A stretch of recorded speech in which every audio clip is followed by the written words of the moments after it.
All right, everybody, welcome back to another Xvault gaming video. Xvault here, and today what I want to bring up is some speculation here in regards to how fruitful GamePass really is and why some Xbox fanatics seem to think that they know the difference between net worth and profit. So let's go ahead, break this down, and jump to it.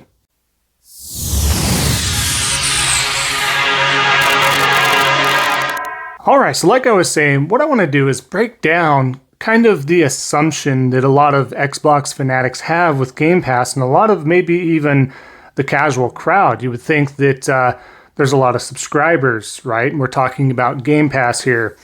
So a lot of subscribers equals profitability, right?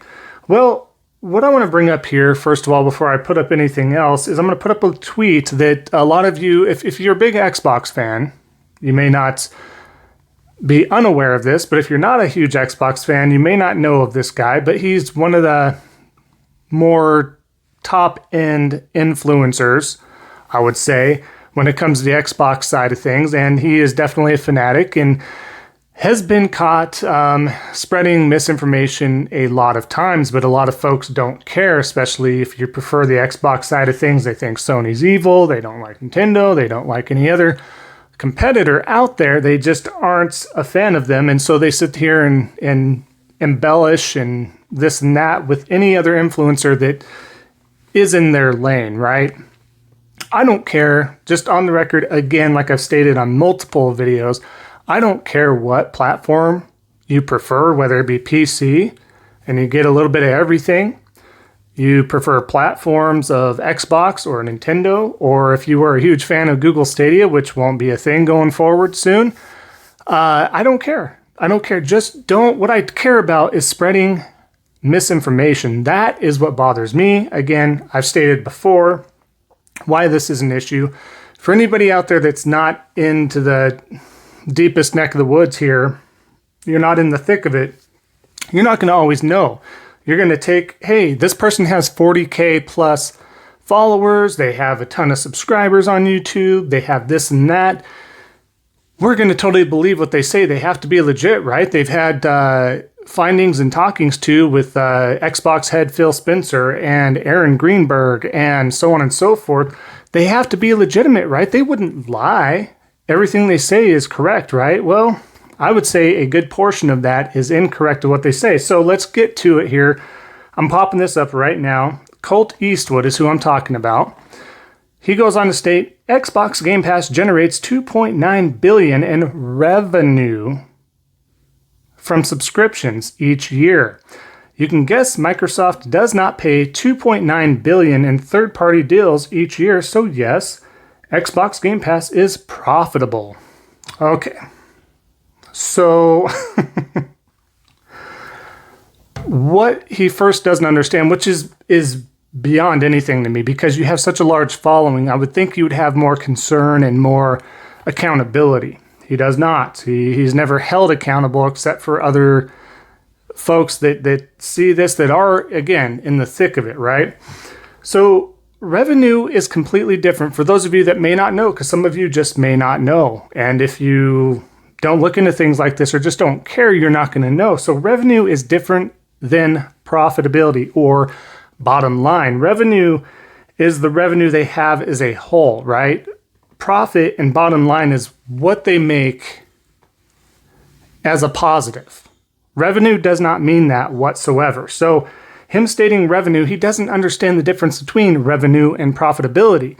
Before you tweet stuff like this, before you make videos about stuff like this, which he's had many and multiple times before, know what you're talking about, first of all. Number two, the numbers that he's pulling up in other videos and other graphs that I'm not pulling up right now, because I'm not going to keep giving numbers out here because somebody might just think that's real, and it's not. The numbers he's providing is incorrect most of the time. So how do you take somebody like that seriously? And he's not the only one. There's multiple others, but he likes to do that a lot as well.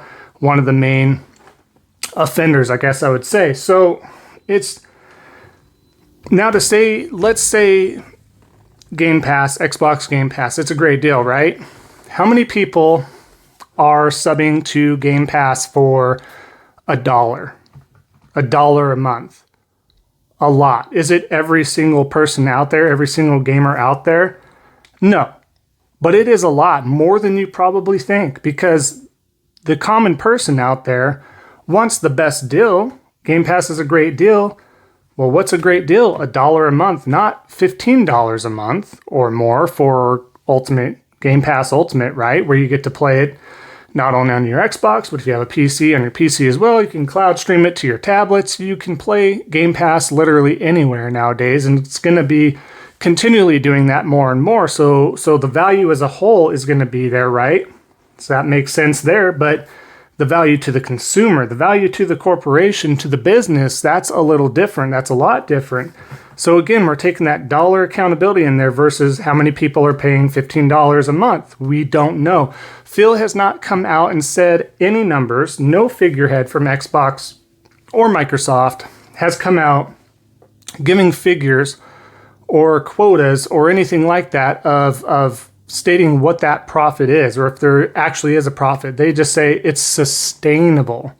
When they say sustainable, that doesn't mean it's not a profit, but sustainable means it may be even a lot of the time. It may be falling for a good chunk of the time. It may be slightly above as a profit for a chunk of time. So where that eventually leads, it does this back and forth, right? And eventually, you know, between doing that, they're trying to hit that sustainability line. They're trying to even it out. That's what they're trying to do. So they may not necessarily always be losing a profit. They may not always be gaining a profit. It's just going to fluctuate. It's just the way it is. And until they do a few things to change that, that's how it's going to be. Until eventually, if they don't change that, if they don't start charging subscribers more money, it's going to go under. You're going to lose more and more and more. Microsoft can foot the bill, but what business constantly wants to bleed out money, that constantly doesn't want to make money? They're not your friends. No corporation, PlayStation, Nintendo, Xbox, Google, Amazon. Nobody is your friend. They want to do enough to keep you as a consumer as long as they can, and then they're going to try and pull one over. Every single one tries to do it, and they've done it, and they've done things behind the scenes you probably don't even know about or that you're not aware of. You know what I mean? So there's a lot going on there. So when people are sitting there saying Game Pass is profitable, they don't know what they're talking about, and they're just making things up. And why should we care? The average gamer care? You shouldn't. You should play your games. You should just do that. But what I'm saying, what I'm pointing out is I don't like misinformation. It's ridiculous. Absolutely ridiculous. On top of this, what I also feel hits under here is there's a lot of folks out there that are aware of the Microsoft Rewards program. And if you are a casual gamer that you kind of just dip your toes into it, or even above, you've probably even heard of this if you game with Microsoft and Xbox and stuff. It's a program. You answer survey questions, you do this and that. Some of the other things they have you do, you get points. And the points are pretty easily obtainable. And then if you get those points, you can also flip those points just by doing these surveys and everything else that isn't very hard to do, and pay for your monthly subscription of Game Pass or more than that, or whatever the points you have saved up or whatever the case is. It's easily obtainable. So a lot of folks not even paying $1 a month. They're paying with their points. So that, again, there's so many, and that's why Microsoft is so adamant about getting new players and sustainability there, because what happens when you're part of a subscription is sometimes you let those subscriptions lapse. You're eventually paying, right? You are not paying attention if you're just like, oh, I wanted the good deal. Whoops, there, I paid for an extra couple of months I normally wouldn't.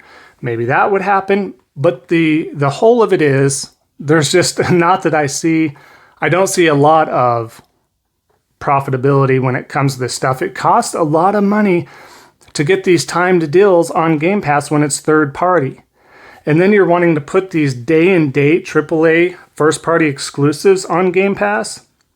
We've seen firsthand the effects on Halo Infinite. Now, some of the Xbox enthusiasts out there are going to say, this was a great game. There's nothing wrong with it. It was amazing. It's like, please, you know, this should have been the granddaddy of all the Halo Infinites. That's what it was hyped up to be. That's what it was supposed to be, and it didn't happen.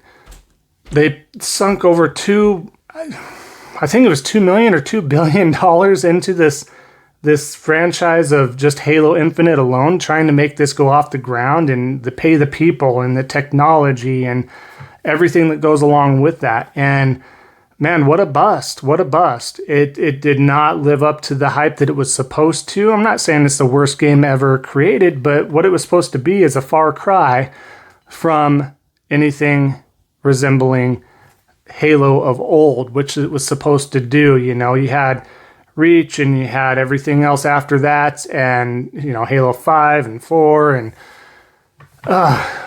some spin-offs and stuff, so they were supposed to come back to it. I mean, this is just a litany of titles that are eventually going to feel that effect of, hey, how much money is Microsoft going to bleed out and put these games on Game Pass day one?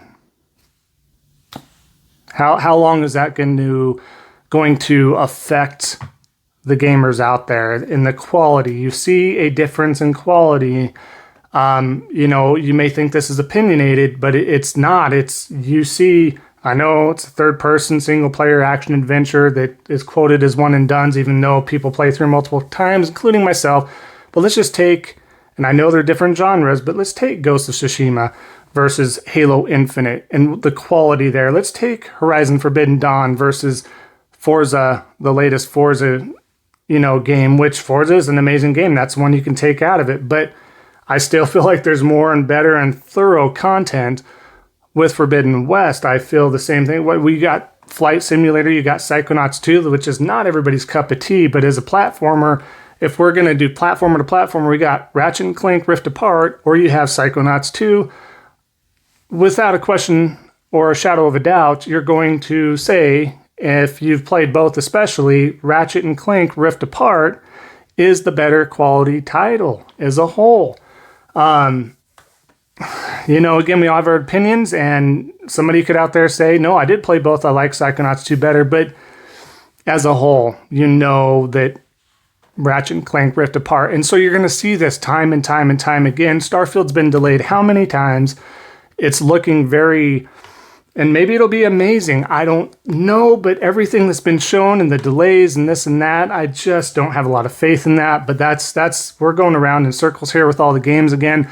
But we're strictly talking about Game Pass and, you know, profitability, misinformation, stuff like that. So it's only inevitable before the price does increase. It's inevitable before something has to change. Either the games are going to continually suffer, or the price is going to go up, or something else, because the way it's going, it's not sustainable. It's sustainable right now, but eventually, like I said, that is going to drop drastically. So wanted to share that with everybody. If you see folks out there with high subscriber counts, if you see somebody out there with a ton of followers on social media, just make sure that you also do your research. Don't always trust folks out there with high follows and high subscriber counts to be, you know, set in stone information. A lot of the times, especially if they're known for trolling, or they're known for clout, or they're known for bolstering information to make their side of things look better, just be careful on that, because that's what you need to do. That's what I'm here trying to help everybody